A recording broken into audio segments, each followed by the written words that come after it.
The afternoon sun filtered through the smudged windows of Sweetie's Bakery as Claire Thompson stood at the counter, her voice barely above a whisper. "I'm sorry, but I need to cancel the birthday cake order for Saturday." Her fingers trembled as she clutched her purse, knuckles widening with the effort of holding herself together. The bakery, with its warm sense of vanilla and cinnamon, had always been a place of joy for Claire, but today it felt like the sight of another defeat. "Cancel?" "But Ms. Thompson, we've already started on the baseball design. Ryan's turning 8, right?" Margaret, the bakery owner, peered over her reading glasses with concern. She had known Claire since high school and had watched her struggle as a single mother since Ryan's father walked out 3 years ago. "I know, and I'm so sorry. Something came up with work, and Claire's voice cracked.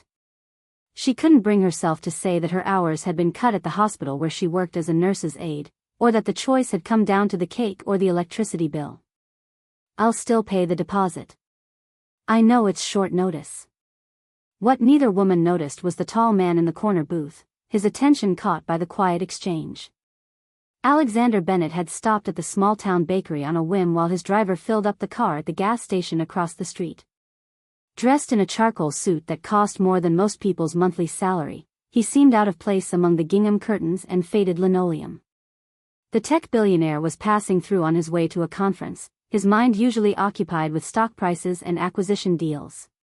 But something about the woman's posture, shoulders rounded forward as if bearing an invisible weight, made him listen more carefully. "Don't worry about the deposit, honey," Margaret said, reaching across the counter to squeeze Claire's hand. "You can use it another time." "Is Ryan very disappointed?" "He doesn't know yet," Claire whispered, wiping quickly at her eyes. "I'll figure something out. Maybe cupcakes from the grocery store. I just hate to let him down again." Alexander watched as she left the bakery, her head held high despite the obvious distress. Through the window, he saw her climb into an aging sedan, sit motionless for a moment, then rest her forehead against the steering wheel. "Tough situation," Alexander asked casually as Margaret approached to refill his coffee. "Oh, you have no idea," Margaret sighed, glancing toward the door. "Claire works harder than anyone I know. 2 jobs, raising that sweet boy alone. Ryan's been talking about this birthday party for months. Baseball theme. He's crazy about it, keeps saying this is the year the Red Sox scouts will discover him," she added with a sad smile. "Claire's been saving up, but life keeps throwing curveballs." Alexander nodded, his coffee forgotten as he gazed out the window. At 42, he had more money than he could spend in 10 lifetimes. His charitable foundation donated millions each year, but it had been ages since he'd connected with the human impact of financial struggle. The foundation staff handled the details, he just signed the checks. "What kind of cake was it going to be?" he asked suddenly. "Baseball field design. Green frosting for the grass, white for the bases. Ryan's name on the pitcher's mound." Margaret's eyes brightened. "I was going to make little fondant players too. That boy deserves something special." Alexander pulled out his wallet. "I'd like to pay for the cake and whatever else would make a great party." Margaret stared at him, recognition slowly dawning. "You're just someone who remembers what it's like to look forward to a birthday," he interrupted with a gentle smile. "My mother worked 3 jobs. There were years when a cake was a luxury we couldn't afford." Within minutes, the plan expanded. Not just the cake, but a complete party at the local baseball field. Alexander made calls while Margaret contacted Claire's best friend, Sarah, to coordinate. By the time he left the bakery, Alexander had set aside his conference plans for the weekend. Something about this situation had stirred memories he'd long buried beneath spreadsheets and board meetings. 3 days later, Ryan Thompson woke up on his 8th birthday expecting little more than his mother's traditional pancake breakfast. The past few months had been full of disappointments: baseball camp canceled, their planned move to a better apartment delayed, his mother's increasingly exhausted smiles. He'd overheard enough to understand that money was tight, though the concept remained abstract to his young mind. "Ready for your birthday surprise?" Claire asked, her eyes sparkling in a way Ryan hadn't seen in months. Pancakes, he guessed, already grateful for the small tradition. Better get dressed. Baseball gear today. Ryan's heart raced as they drove toward the town's baseball field. He spotted balloons tied to the fence and a small gathering of people. "Mom, what's happening?" Claire simply smiled, emotion making it impossible to speak. When they parked, Ryan recognized his friends from school, his Little League teammates, and several adults from the neighborhood. "Surprise!" they shouted as he approached. The baseball field had been transformed. A tent housed a table laden with food and drinks. Baseball-themed decorations hung everywhere. Ryan's friends rushed forward, baseball mitts already on their hands. "We're having your party at a real baseball field," Claire explained, her voice steady despite the tears threatening to spill. Someone very kind, wanted to make your birthday special." Ryan was speechless, his eyes wide as he took in the scene, especially the magnificent cake centerpiece, exactly like the one he described to his mother months ago while flipping through Margaret's cake catalog. What Ryan didn't immediately notice was the tall man standing off to the side, watching with an unexpected lump in his throat. Alexander Bennett had spent billions on business deals without blinking, but the pure joy on this child's face affected him in ways he couldn't articulate. The day unfolded with impromptu baseball games, presents, and food. Local coaches volunteered to run drills with the kids. A professional photographer captured moments that would become cherished memories. Through it all, Alexander remained in the background, speaking briefly with Claire to explain his impulse at the bakery. "I can't possibly thank you enough," Claire said, watching Ryan run the bases with abandon, his face flushed with excitement. "You don't need to," Alexander replied simply.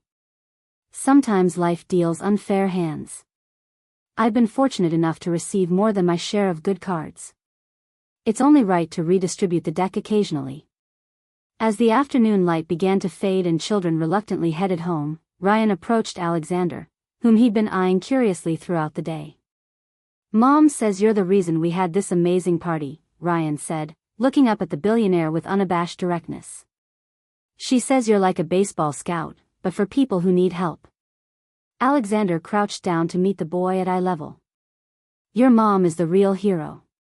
I just pitched in for one day. She's batting for you every single day." Ryan considered this with the seriousness only an 8-year-old can muster. Then, with the unpredictable impulse of childhood, he threw his arms around the billionaire's neck in a fierce hug. "This was the best day ever," he whispered. Alexander froze, then carefully returned the embrace, something shifting in his chest, a wall crumbling that he hadn't even realized he'd built. As the sunset painted the sky in shades of orange and purple, none of them could have predicted how this chance encounter would change all their lives. The story was just beginning. The Monday following Ryan's birthday celebration, Alexander Bennett sat in his executive suite overlooking the Boston skyline, unable to focus on the quarterly reports his assistant had prepared. His mind kept drifting back to the baseball field, to Ryan's uninhibited joy and Claire's grateful tears. Something had awakened in him, a recognition of purpose beyond profit margins and technological innovations. "Mr. Bennett," his assistant Victoria appeared at the door. "Your 10 o'clock was cancelled, but there's something else that needs your attention." Alexander nodded absently, still staring out the window. "Sir, are you all right? You've been distracted since you returned from your trip." Alexander turned, regarding his efficient assistant of 7 years. Had he ever asked about her family, her aspirations beyond managing his calendar? "Victoria, do we have any programs that directly help working families? Not just donations to large charities, but something more personal?" Victoria blinked in surprise. "The foundation handles our philanthropic work, but it's mostly large grants to established organizations, nothing specifically targeting individual families that I'm aware of." "Let's change that," Alexander said decisively. "Set up a meeting with the foundation team and find out if we have contacts at Mercy Hospital in Riverdale." "Riverdale? That's nearly 2 hours from Boston." "I'm aware. It's important." What Alexander couldn't explain, even to himself, was the persistent image of Claire's determined face as she'd tried to cancel that cake. There had been no self-pity, just quiet dignity in the face of impossible choices. It reminded him of his own mother, who had cleaned houses and waited tables to provide for him after his father's death, never complaining despite the exhaustion evident in her eyes. Meanwhile, in Riverdale, Claire was experiencing her own lingering effects from the birthday party. Ryan couldn't stop talking about Mr. Alexander and the amazing day. His enthusiasm was infectious, but it also stirred uncomfortable feelings. While deeply grateful for the stranger's kindness, Claire prided herself on self-reliance. Accepting such generosity from a billionaire, however well-intentioned, had left her feeling both grateful and somewhat diminished. "Mom, can we send Mr. Alexander a thank you card? I made this in art class." Ryan held up a construction paper creation covered in glitter and baseball stickers. Claire smiled, ruffling his hair. "That's thoughtful, honey, but I'm not sure how to reach him. Ms. Margaret at the bakery might know. She talked to him a lot." The suggestion was reasonable, but Claire hesitated. The bakery had become a place of mixed emotions, the site of her humiliation and subsequent rescue. Later that week, Claire's supervisor at the hospital called her into the office. With her stomach in knots, Claire prepared for more bad news about reduced hours. "Claire, I've received a rather unusual request," Dr. Peterson began, her expression unreadable. "The Bennett Foundation has approached the hospital about establishing a new nursing scholarship program. They specifically asked if we had staff interested in advancing their medical education." Claire stared blankly. "That's wonderful for the hospital, but..." "The foundation representative mentioned you by name." The room seemed to tilt. "Me? There must be some mistake." "No mistake. Apparently, Mr. Bennett himself requested that you be informed of this opportunity." Dr. Peterson slid a folder across the desk. "Full tuition for an RN program, plus a stipend for living expenses. They're calling it the Second Chance Scholarship." Claire's hands trembled as she opened the folder. Inside was an official letter from the Bennett Foundation, along with program details that seemed tailored specifically to her situation. Classes scheduled around her existing work hours, childcare assistance, mentoring support. The generosity was overwhelming, but also discomforting. "Why her? I don't know what to say." "Say you'll apply," Dr. Peterson encouraged. "You're one of our hardest workers, Claire. You deserve this chance." That evening, as Ryan completed his homework at the kitchen table of their small apartment, Claire paced, the scholarship papers spread before her. "What's wrong, Mom? You keep walking back and forth like Mrs. Anderson's cat when it's hungry." Claire smiled despite her turmoil. "Just thinking, buddy." "About the papers? Is it bills again?"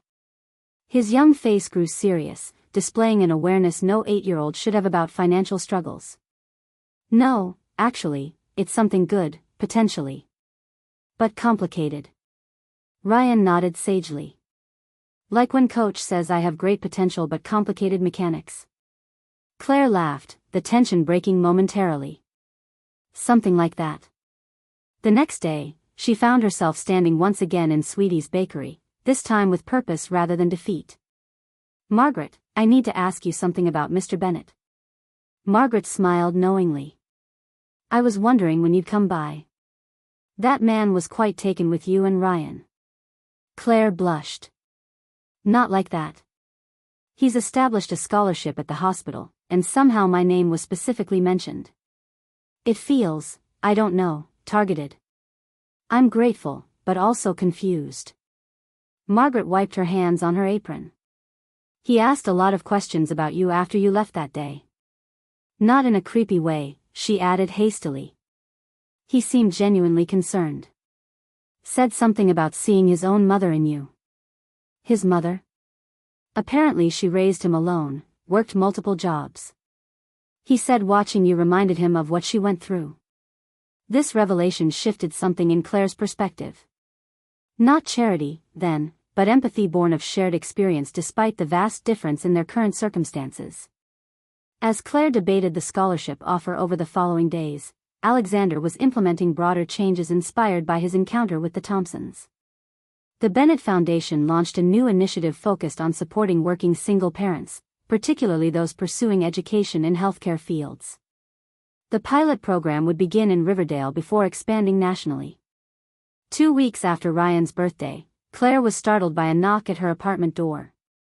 Opening it revealed Margaret from the bakery, holding a large envelope. "Special delivery," Margaret announced with a conspiratorial smile. "Someone dropped this off for you." Inside was a brief note on expensive stationery.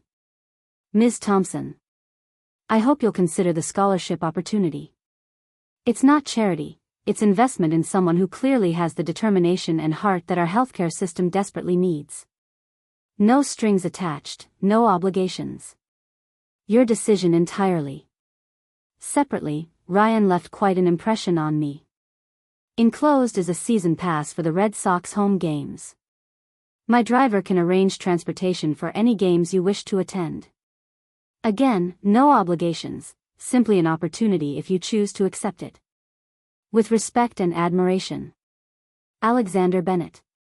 P.S. The baseball scout joke was the best I've heard in years, *. Claire sat heavily on the sofa, the note in one hand and the season tickets, which must have cost thousands, in the other.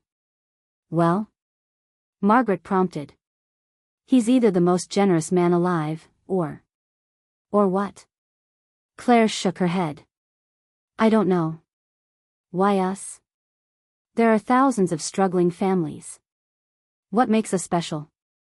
Margaret considered this. "Maybe you're not special, no offense. Maybe you're just the one he happened to see. Sometimes being seen is enough." That night, after Ryan went to bed, Claire made her decision. She would accept the scholarship but decline the baseball tickets. Education was an investment in their future. The tickets felt too personal, too much like, she couldn't articulate what exactly, but something that crossed a boundary she wasn't comfortable breaching. She crafted a careful email to the foundation, accepting the scholarship with profound thanks, explaining her decision about the tickets, and attaching a photo of Ryan's thank you card. The response came within minutes, despite the late hour. "The scholarship is yours. Congratulations. As for the tickets, I understand your hesitation, but please reconsider. Not for yourself, but for Ryan. I grew up without such opportunities and would have given anything for such experiences with my mother. The driver is professional and trustworthy. Perhaps one game as a trial? No ulterior motives, I assure you." Claire stared at her phone screen, conflicted emotions swirling. What exactly was happening here? Was this simply the whim of a bored billionaire, or something more meaningful? And why did the distinction matter so much to her? The crack of the bat echoed through Fenway Park as the Red Sox slugger sent the ball soaring toward the green monster. Ryan leapt to his feet, nearly spilling his soda, his face alight with unbridled excitement. "Mom, did you see that? 3-run homer." He turned to Claire, his eyes wide with wonder. "These seats are amazing. We can see everything." Claire nodded, smiling despite herself. After 3 weeks of polite refusal, she had finally relented to Ryan's pleas and Alexander's persistent offers. Now, sitting in premium box seats behind home plate, seats that would have cost more than a month's rent, she had to admit the experience was magical. "Mr. Patterson at school won't believe I was this close," Ryan exclaimed, clutching his new Red Sox cap, a purchase Claire had allowed as a special treat. "Can we take a picture to show him?" As Claire raised her phone to capture Ryan's beaming face with the field behind him, a discreet cough from their left caught her attention. "Excuse me," said an elegant older woman in a Red Sox jacket. "Would you like me to take a photo of both of you together?" "That would be wonderful." "Thank you," Claire replied, handing over her phone. The woman snapped several pictures, then returned the device with a warm smile. "Your son is having quite the time." "First baseball game, first professional game," Ryan answered before Claire could speak. "We're here because Mr. Alexander gave us tickets. He's a billionaire who helped when Mom had to cancel my birthday cake, and now Mom's going to be a real nurse because of his scholarship." Claire flushed with embarrassment at Ryan's artless explanation of their circumstances. "Ryan, honey, we don't need to share our personal business." The woman's eyes crinkled with amusement. No need for embarrassment. Alexander has always had a good eye for recognizing worthy investments. Claire's attention sharpened. You know Mr. Bennett? Know him? I raised him. The woman extended her hand. Catherine Bennett. Alexander's mother. Claire nearly choked on her breath. Mrs. Bennett, I had no idea you would be here. Catherine waved dismissively. Alexander doesn't know either. I keep a season ticket in the next section over. Been coming to Sox games for 40 years, through thick and thin. When Alexander mentioned he'd given tickets to a nursing student and her baseball-loving son, I was curious. She winked at Ryan. Wanted to see who caught my son's attention. Ryan, oblivious to the undertones of the conversation, launched into an enthusiastic recounting of his birthday party. Catherine listened with genuine interest, her shrewd eyes occasionally darting to Claire's increasingly uncomfortable expression. When Ryan dashed off to buy a foam finger from a passing vendor with carefully counted money from his own allowance, Catherine turned to Claire. He's overstepping, isn't he? My son.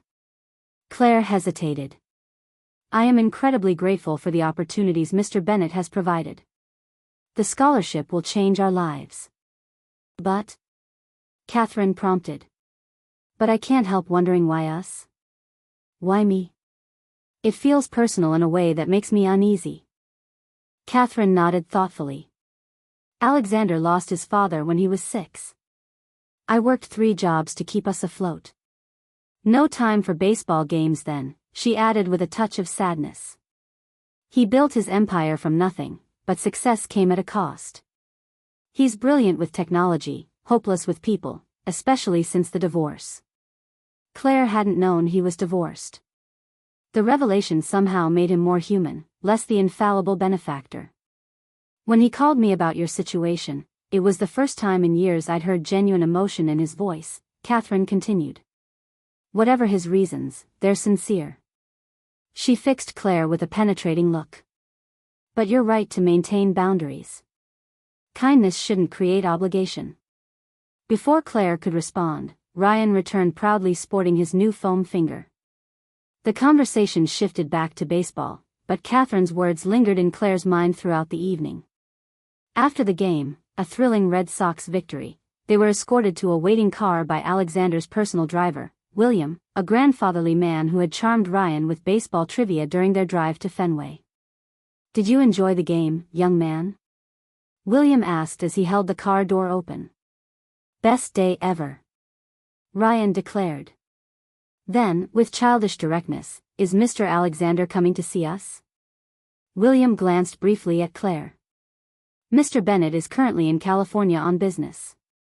Oh. Ryan's disappointment was palpable. I wanted to thank him and tell him about the home run. I'm sure he'd like to hear about it, William replied diplomatically. Perhaps you could write him a letter. The suggestion brightened Ryan's mood, and he spent the ride home planning what he would write.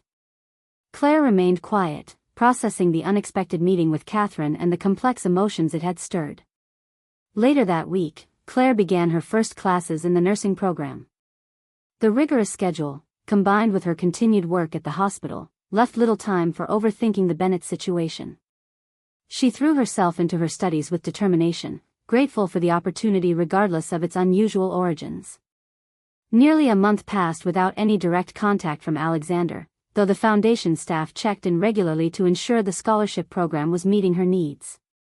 Ryan faithfully sent handwritten letters after each Red Sox game they attended, addressing them to Mr. Alexander at the foundation offices. Whether they reached him, Claire couldn't say. Then, on a rainy Tuesday afternoon, Claire entered the hospital break room to find her coworkers gathered around the television, expressions rapt. What's going on? She asked, setting down her lunch bag. Bennett's new healthcare initiative, answered Dr. Peterson, gesturing to the screen where Alexander was conducting a press conference. He just pledged $50 million to improve rural and underserved hospitals nationwide.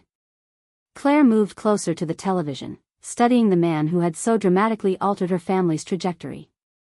On screen, Alexander appeared every inch the polished tech mogul, articulate and confident. Yet Claire noticed something his other audience might miss, a subtle tension in his shoulders, a hint of discomfort behind his media smile. The Bennett Second Chance initiative will focus on both infrastructure improvements and personnel development, Alexander was explaining.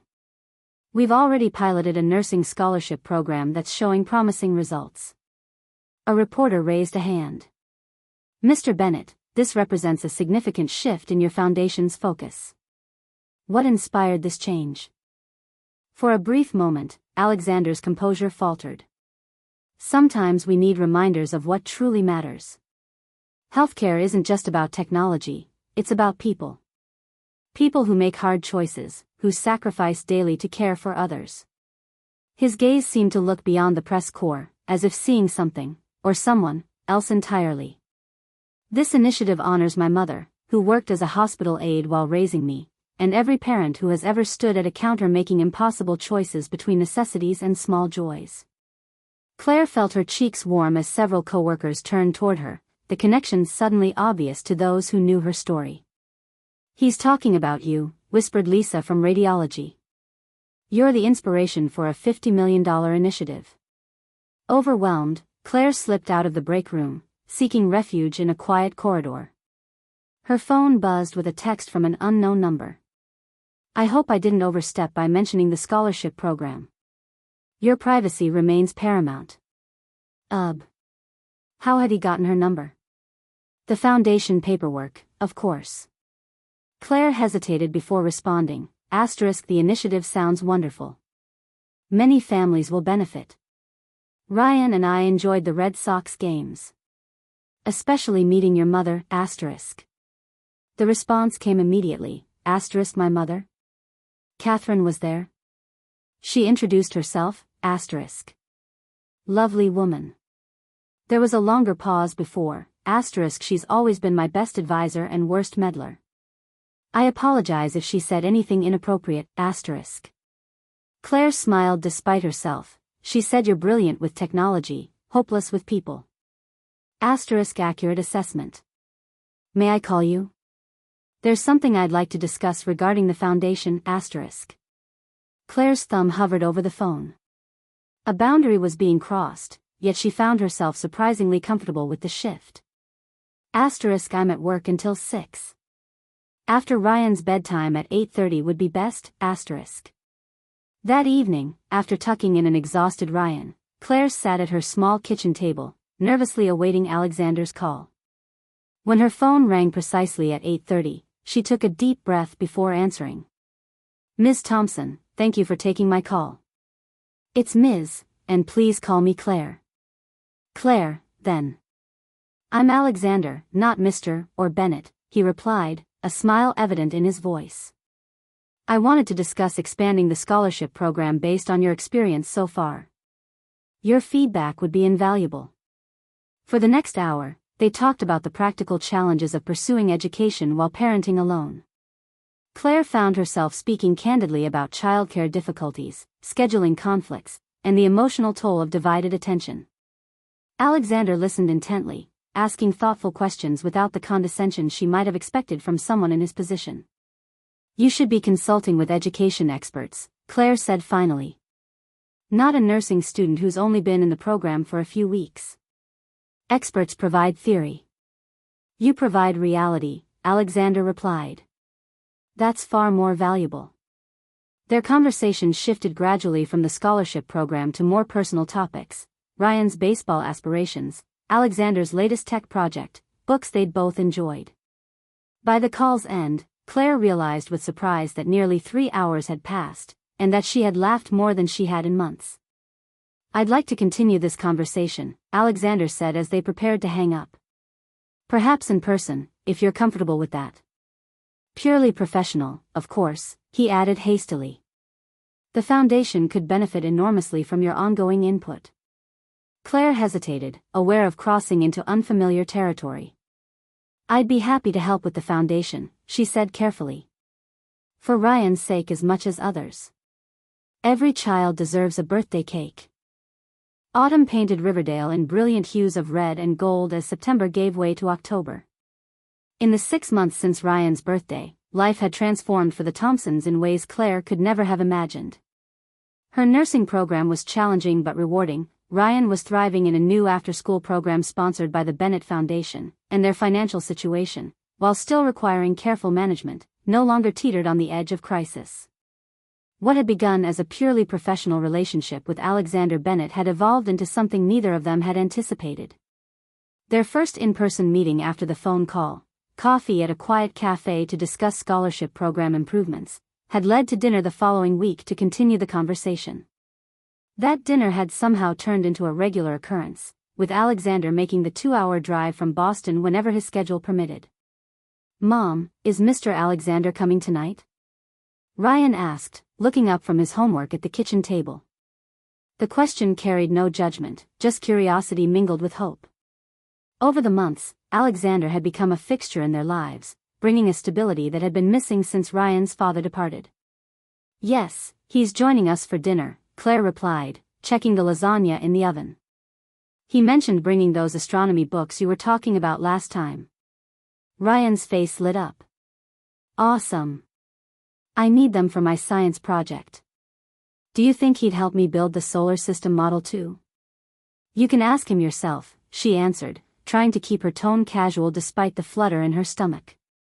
These dinner visits had become the highlight of her week, a fact that both thrilled and terrified her. Alexander arrived precisely at 6, carrying not only the promised astronomy books but also a small telescope. "The books explain the concepts, but nothing beats seeing the real thing," he explained as Ryan launched himself into an enthusiastic greeting. Watching them interact, Alexander patiently answering Ryan's rapid-fire questions about Jupiter's moons, Claire felt a complicated warmth spread through her chest. For a man who claimed to be hopeless with people, Alexander had shown a remarkable gift for connecting with her son.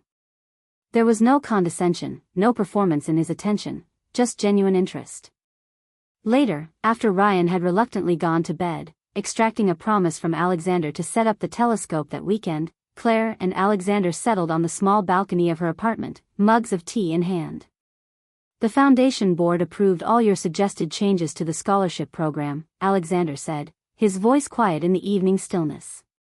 "The childcare stipend increase, the mentorship network, the emergency fund for unexpected expenses, everything. We're expanding to 5 more hospitals next month." Claire nodded, pride mingling with a touch of sadness. "That's wonderful. Those changes will make such a difference." "But?" Alexander prompted, attuned now to the nuances of her tone. She hesitated. "I'm just realizing that as the program expands, you won't need my input as much. These dinners, these conversations, they'll naturally come to an end." Alexander set down his mug, turning to face her directly. "Is that what you think this is? A consulting relationship? Isn't it? At least that's how it started." "Claire." His voice had a gentle intensity that made her meet his eyes. "I drive 2 hours each way, multiple times a week, to see you and Ryan. I've rescheduled board meetings, delegated critical projects, and turned down speaking engagements worth hundreds of thousands of dollars, all to eat lasagna at your kitchen table and help an 8-year-old with his homework." Her breath caught. "Why?" "Because this," he gestured between them, "is the first real thing I've felt in years. Maybe ever." The silence between them hummed with possibility, with unspoken fears and hopes. Claire had been hurt before, had learned the hard way that fairy tales rarely came true for single mothers working paycheck to paycheck. Yet here was Alexander Bennett, billionaire, tech genius, increasingly the man she thought about first thing each morning, saying words she'd stopped believing she would ever hear again. "I'm scared," she admitted finally. "Not just for me, but for Ryan. He's already so attached to you. If this doesn't work." "I understand the stakes," Alexander said softly. "I've never been a father figure before. Never wanted to be, truthfully, until I met Ryan. Until I met you."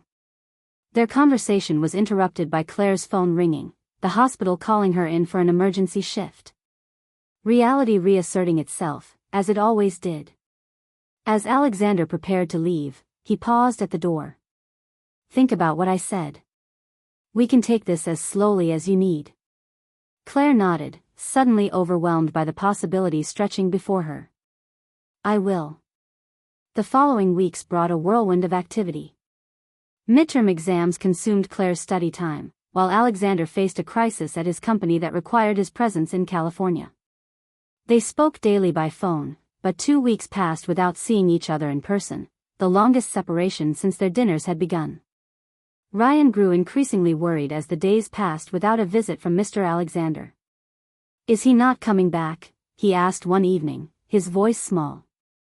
Dad said he'd come back too, but he didn't. The question pierced Claire's heart. This is different, honey.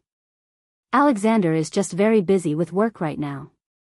He called yesterday, remember? Asked all about your science project. Ryan nodded, unconvinced. But what if he forgets about us?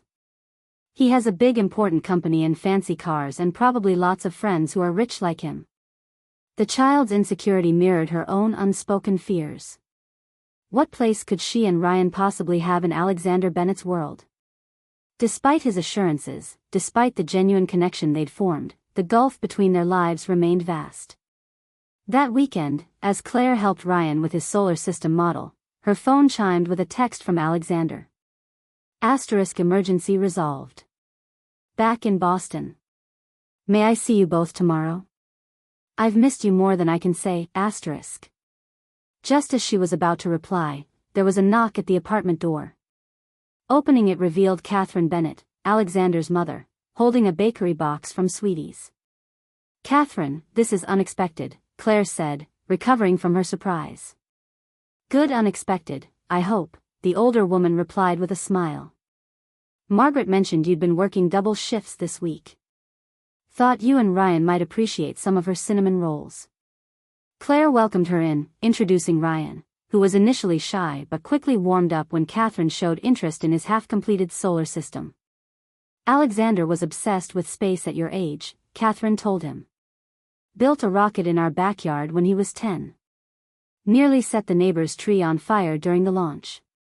Ryan giggled, delighted by this glimpse of his hero's childhood mishaps. While Ryan returned to painting his planets, Catherine turned to Claire with characteristic directness. He's miserable without you, you know. Claire busied herself with making coffee. We've both been busy. His company needed him in California. The company always needs him. That's the excuse he's used for years to avoid real connection. Catherine accepted the coffee mug with a nod of thanks. What you may not realize is that this is the first time he's ever resented work keeping him from someone. Claire didn't know how to respond.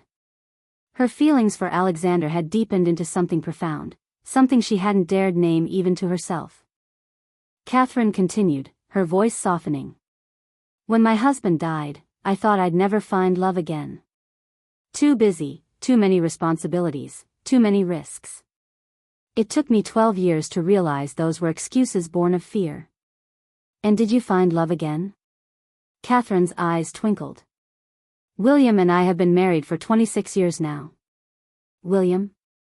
Your driver, William. Alexander's driver now, my husband. Catherine laughed at Claire's expression. Life offers second chances in the most unexpected packages. The question is whether we're brave enough to accept them.